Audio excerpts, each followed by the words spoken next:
I am doing back muscle இன்னைக்கு. Back muscle I'm starting with single arm dumbbell rose.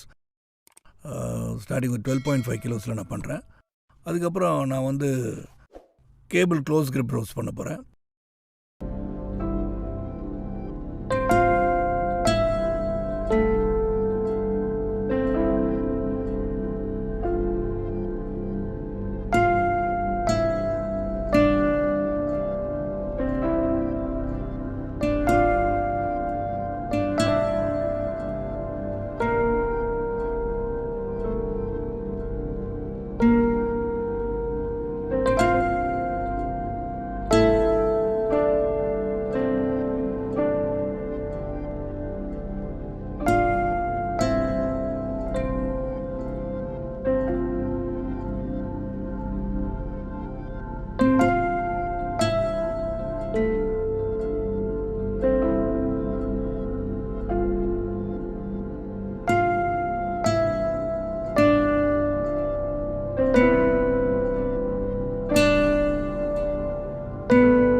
Tamil சினிமாவின் முன்னணி நடிகரான சரத்குமார் அவர்கள் 71 வயது ஆன போதும் தனது உடல் நலத்தையும் உடல் கட்டமைப்பையும் சீராக பராமரித்து வருகிறார்.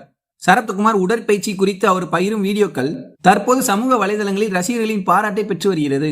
பேக் மசில் வலுப்படுத்தும் ஜிம் பயிற்சியின் வீடியோவை சரத்குமார் பகிர்ந்துள்ளார். அந்த வீடியோ ரசிகர்களிடையே வேகமாக வைரலாக அவருடைய உடல் வாகு மற்றும் உற்சாகம் அனைவரையும் ஆச்சரியத்தில் ஆழ்த்தியது. மேலும் மிஸ்டர் மெட்ராஸ் யூனிவர்சிட்டி பட்டத்தை வென்ற பாடி பில்டர் என்ற பெருமையும் சரத்குமாருக்கு உண்டு. சினிமாவில் அவர் நடித்த ஆக்ஷன் திரைப்படங்களில் ஃபிட்னஸ் என்பது மிகப்பெரிய பங்காற்றியதாக தெரிய வருகிறது. மேலும் சரத்குமார் அவர்கள் நடிகர் கமலஹாசன் அவர்களை விட வயதில் மூத்தவர் என்பதும் குறிப்பிடத்தக்கது. சரத்குமாரின் ஃபிட்னஸ் வீடியோ ரசிகர்களுக்கு ஆரோக்கியத்தின் முக்கியத்துவத்தை நினைவூட்டுவதோடு அனைத்து தலைமுறையினருக்கும் உடற்பயிற்சி செய்வதில் ஒரு சிறந்த முன்மாதிரியாக திகழ்கிறார்.